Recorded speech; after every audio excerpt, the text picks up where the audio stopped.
Hello students, welcome back to my channel Biology Tutelage, and in today's lecture we'll discuss meristematic tissue. So let's get into this lecture और पहले जानते हैं what is the definition of meristematic tissue. So students, as you can see, definition says meristematic tissue has the ability to divide and redivide to provide growth to the plant. तो मैंने आपको क्या बताया था, मेरिस्टेमेटिक टिश्यूज़ कौन से tissues होते हैं, वो टिश्यूज़ हैं जो कि प्लांट को ग्रोथ में हेल्प कर रहे हैं बाय डिवाइडिंग, तो कंटिन्यूसली डिवाइड कर रहे हैं. अब हमको क्या पता है कि ग्रोथ के लिए प्लांट की कुछ स्पेसिफिक रीजन्स होंगे. फॉर एग्ज़ाम्पल, अगर मेरे पास बच्चों एक प्लांट है तो प्लांट के दो मेन पार्ट्स होते हैं. दैट इज़ एक शूट का पार्ट जिसको हम स्टेम कहेंगे और एक होगा रूट का पार्ट. ठीक है ना. तो ये मेरी क्या है, स्टेम है मेरी ऊपर, और ये मेरी क्या है, रूट प्लांट की. ठीक है बच्चे.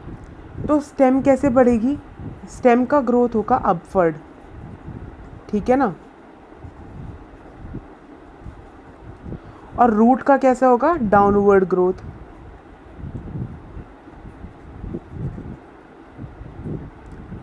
अब देखते हैं स्टेम की जो डेवलपमेंट है या फिर ग्रोथ है वो कैसे होगी. जो बच्चे स्टेम की ग्रोथ होगी तो वो यहाँ से स्टार्ट होगी, ये वाला रीजन जो है. ठीक है ना. स्टेम यहीं से तो बढ़ती जाएगी ऊपर की तरफ, तो ये वाला रीजन और यहाँ पे जो रूट्स हैं, रूट की टिप्स भी बढ़ेंगी. तो बच्चे एक होता है प्लांट में जो टिप का पार्ट होता है जो कि ग्रोथ में हेल्प करता है. अब जो स्टेम की टिप होगी वो अपवर्ड ग्रोथ को प्रमोट करेगी और जो रूट की टिप होगी वो डाउनवर्ड रूट की ग्रोथ को प्रमोट करेगी. ठीक है. एक टाइप की ग्रोथ होती है ये. अब एक टाइप की ग्रोथ होती है, आपने बच्चे देखा होगा कि जो प्लांट है, जो हमारा प्लांट है वो चौड़ाई में बढ़ेगा, है ना. इसको क्या कहते हैं, गिर्थ. गिर्थ मतलब चौड़ाई में, गिर्थ की ग्रोथ होगी. ठीक है ना, टाइम टू टाइम. आगे बच्चे बात समझ. ये है सेकंड टाइप ऑफ ग्रोथ. और एक लास्ट टाइप की ग्रोथ है जो कि अब स्टेम पूरी ऐसे तो नहीं है कि स्टेम ही स्टेम बढ़ती रहती है. ठीक है ना बच्चे. वहाँ पे स्टेम के ऊपर लीव्स भी निकलेंगी, ट्विग्स भी निकलेंगी और हमारी क्या होगी, ब्रांचेस भी निकलेंगी. एक क्या हो गई, ये नोड के पास वाली ग्रोथ. कैसी, ग्रोथ फ्रॉम नोड.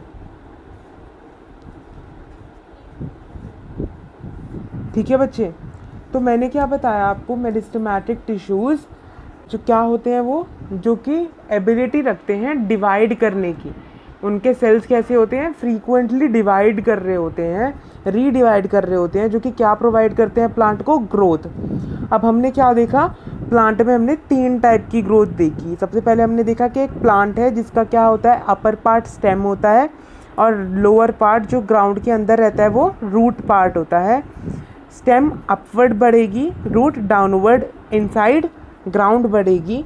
और दोनों ही कैसे बढ़ेंगी, सबसे पहले तो टिप से ग्रो करेंगी, मतलब वो हाइट में बढ़ेगी स्टेम, तो टिप उसकी बढ़ती जाएगी और रूट अंदर की तरफ बढ़ती जाएगी. तो एक होती है टिप की ग्रोथ. ठीक है, first type of growth. Second type of growth होती है प्लांट में, प्लांट की चौड़ाई बढ़ना. बच्चे एक नीम का पेड़ है, आपने देखा होगा फुल ग्रोन नीम का पेड़ का तो कितना चौड़ा और थिक ट्रंक होता है. पर जब नीम का प्लांट बिल्कुल एक छोटा सा प्लांट होता है तो वो उसका कैसा रहता होगा, स्टेम बहुत ही ज़्यादा पतला. तो वो क्या होती है, सेकेंड टाइप ऑफ ग्रोथ, जो उसकी गर्थ की, प्लांट की गर्थ की मतलब चौड़ाई की ग्रोथ होती है स्टेम की. आ गई बात. And third growth is node की ग्रोथ. ठीक है. तीन टाइप ऑफ ग्रोथ हमने देखी. तो हमें क्या पता है, द ग्रोथ ऑफ प्लांट लिख लेंगे फटाफट. तो बच्चे हमने क्या देखा, the growth of plant occurs in certain specific regions. ठीक है. अब हमने जब ये जो तीन अलग अलग रीजन्स देखे हैं और तीन अलग अलग टाइप की मेरिस्टेमेटिक ग्रोथ देखी हैं, तो इन ग्रोथ का कुछ नाम भी होगा. तो on the basis of these type of growth, जो हमारी मेरिस्टेमेटिक टिश्यू है, हमारा मेरिस्टेमेटिक टिश्यू तीन टाइप्स में डिवाइडेड ठीक है ना। 3 पार्ट्स में हमने मेरिस्टेमेटिक टिश्यू को डिवाइड किया। सबसे पहला हमारा एपाइकल मेरिस्टेम, सेकेंड है हमारा लेटरल और थर्ड है हमारा इंटरकैलरी। तो बच्चे हमने अपाइकल मेरिस्टेम किसको नाम दिया? एपाइकल मेरिस्टेम वो वाली मेरिस्टेम है जहाँ पे क्या हो रही है, टिप्स की ग्रोथ हो रही है। तो मैंने क्या बोला, अपाइकल मेरिस्टेम क्या है? Present at growing tips of the plant, that is stem की टिप एंड रूट की टिप। तो वापस प्लांट के डायग्राम को देखते हैं हमारा, और हमने क्या बताया था कि सबसे पहली वाली क्या है, जहाँ हमारी टिप की हो रही है ग्रोथ। तो टिप की ग्रोथ पे कौन सी मेरिस्टेम प्रेजेंट है? Apical meristem. क्या कहते हैं उसको? Apical meristem.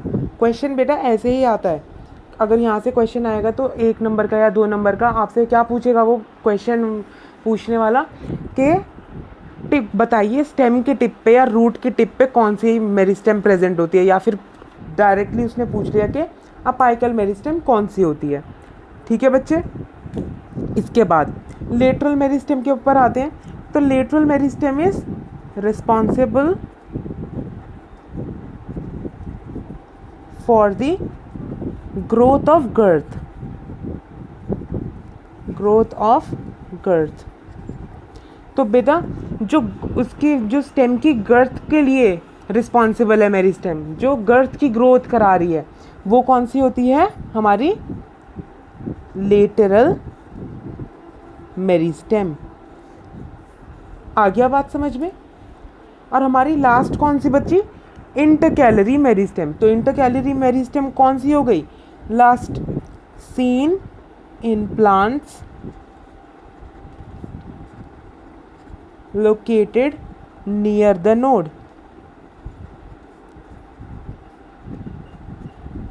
तो मतलब जो ग्रोथ नोड्स की करा रही है, मतलब ब्रांचेस जहाँ से निकल रही है, लीव्स जहाँ से निकल रही है, वहाँ पे कौन सी मेरिस्टेम प्रेजेंट है? इंटर कैलरी मेरिस्टेम प्रेजेंट है।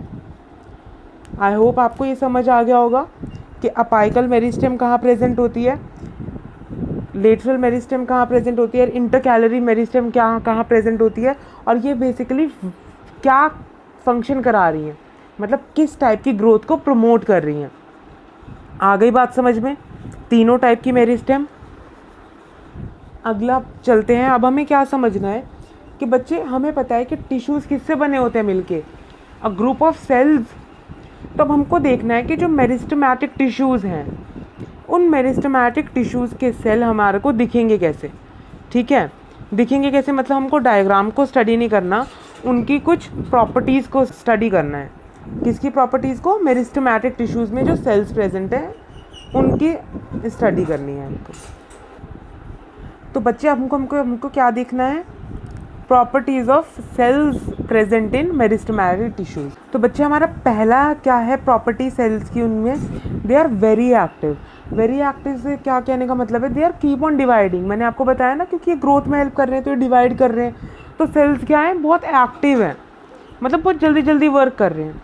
अब ये एक्टिव हैं तो इनका क्या है? डेंस साइटोप्लाज्म भी है। क्या है? Dense cytoplasm. अब बच्चे साइटोप्लाज्म क्या होता है? द जेल टाइप लिक्विड जो कि हमारे सेल के अंदर होता है, जिसके अंदर क्या प्रेजेंट होती है? हमारी सेल ऑर्गेनेल्स प्रेजेंट होती हैं। अब ये डेंस क्यों होता है? डेंस मतलब गाढ़ा। ये गाढ़ा क्यों प्रेजेंट होता है? इसलिए क्योंकि जब ये डेंस साइटोप्लाज्म होता है तो हमारे पास क्या होती हैं? More cell organelles. क्या होंगी? More cell organelles. और जब मोर सेल ऑर्गेनेल्स हैं तो ज़्यादा सेल ऑर्गेनेल्स किसको लीड करेंगी? High respiration rate. ठीक है बच्चे, हाई रेस्पिरेशन रेट। अब हाई रेस्पिरेशन रेट चाहिए क्यों? हाई रेस्पिरेशन रेट क्यों चाहिए?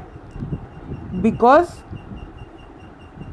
The cells are very active, therefore they need much energy. भाई रेस्पिरेशन का प्रोसेस क्या होता है? एनर्जी मेकिंग का प्रोसेस। तो इसके अंदर क्या है? Dense cytoplasm. डेंस साइटोप्लाज्म का मतलब क्या था कि उसके अंदर गाढ़ा साइटोप्लाज्म है, और गाढ़े साइटोप्लाज्म में क्या होती है? ज़्यादा सेल ऑर्गेनेल्स होंगी, और सेल ऑर्गेनेल्स ज़्यादा हैं तो उससे क्या हो रहा है, हमारा रेस्पिरेशन का रेट बढ़ रहा है, मतलब एनर्जी मेकिंग का रेट बढ़ रहा है। और ये हमको ज़्यादा एनर्जी मेकिंग क्यों करनी है, क्योंकि हमारे सेल्स कीप डिवाइड करते जा रहे हैं। अब डिवीजन के लिए उन्हें क्या चाहिए, एनर्जी चाहिए, तो इसलिए क्या है हमारे पास, डेंस साइटोप्लाज्म। ठीक है, अब हमारे पास है third property, they have thin cell wall.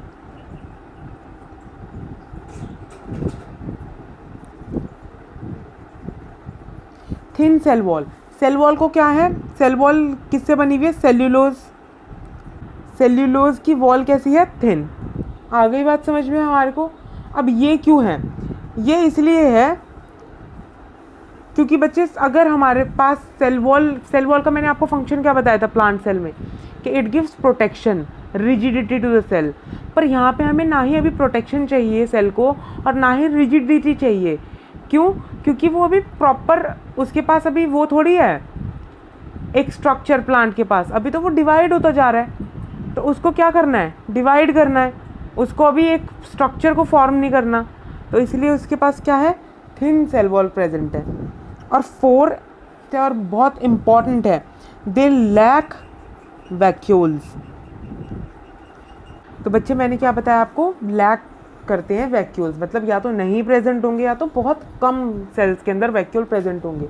अब क्यों, क्योंकि वैक्यूल्स क्या करेंगे, हिंड्रेंस करेंगे, हिंड्रेंस इन डिवीजन। वैक्यूल्स क्या कॉज करेंगे, हिंड्रेंस मतलब रुकावट, किसके अंदर, डिवीजन के अंदर। तो हमको वैक्यूल्स की नीड नहीं है। आई आपको बात समझ में, तो इसलिए वैक्यूल्स नहीं प्रेजेंट होंगे। प्लस क्योंकि दे मतलब meristematic tissue don't need to store waste products and nutrition. अब हमारे को एक और, मैंने जब आपको वैक्यूल्स पढ़ाया था तो मैंने बताया था आपको इसका मेन काम क्या होता है, वैक्यूल्स का क्या होता है, उसका स्टोरेज का वर्क होता है। या तो वो न्यूट्रिशन स्टोर करेगा या फिर वो वेस्ट प्रोडक्ट का स्टोरेज करेगा। अब ना ही तो हमारे को यहाँ पे मेरिस्टेमेटिक टिश्यूज़ के अंदर इतना न्यूट्रिशन को स्टोर करना है क्योंकि ज़रूरत नहीं है, क्यों ना ही हमको वेस्ट प्रोडक्ट को स्टोर करना है। तो जब हमारे को स्टोरेज की किसी चीज़ की ज़रूरत ही नहीं है तो हमारे को उसके लिए ऑर्गेनिल का क्यों ज़रूरत होगा। तो इसलिए भी हमारे पास वैक्यूल्स का प्रेजेंस नहीं होता। आ गई बात समझ में। मेन क्वेश्चंस बच्चे यहाँ पे से ही आते हैं आपके पास। अगर कोई मेरिस्टेमेटिक टिश्यू से क्वेश्चन आएगा तो मतलब काफ़ी बार ये एक एक नंबर में आपके पास क्वेश्चन आ जाते हैं। तो आई होप आपको ये सारे कॉन्सेप्ट समझ आए होंगे। एवरीथिंग इज़ रिलेटेबल अगर आप देखो तो, ठीक है। इसके बाद हमारा बच्चे फिफ्थ पॉइंट क्या आता है हमारे पास, जो इनका सेल का न्यूक्लियस होता है, they possess single large and prominent nuclei.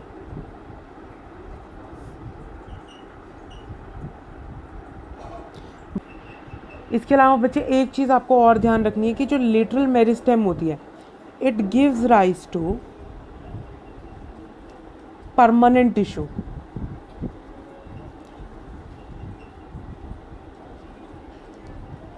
यह मेरिस्टेमेटिक टिश्यू पढ़ रहे हैं तो ये वाला जो मेरिस्टेमेट, मैंने आपको जब लास्ट क्लास में जब मैंने आपको परमानेंट टिश्यू की डेफिनेशन दी थी तो मैंने आपको बताया था कि meristematic tissue give rise to permanent tissue.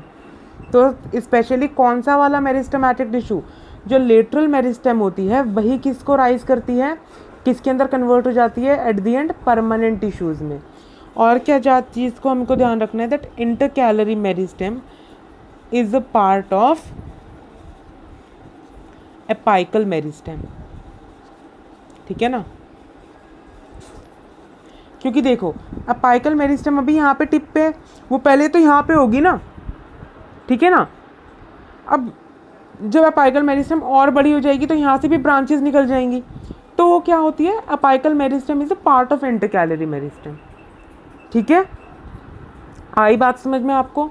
I hope आपको आज का पूरा टॉपिक ये समझ आया। इसमें हमने पढ़ा कि मेरिस्टेमेटिक टिश्यूज़ क्या होते हैं, different type of meristematic tissues, उनके सेल्स का प्रॉपर्टीज़ कैसा कैसा होता है, मतलब उनके सेल्स किस टाइप के होते हैं।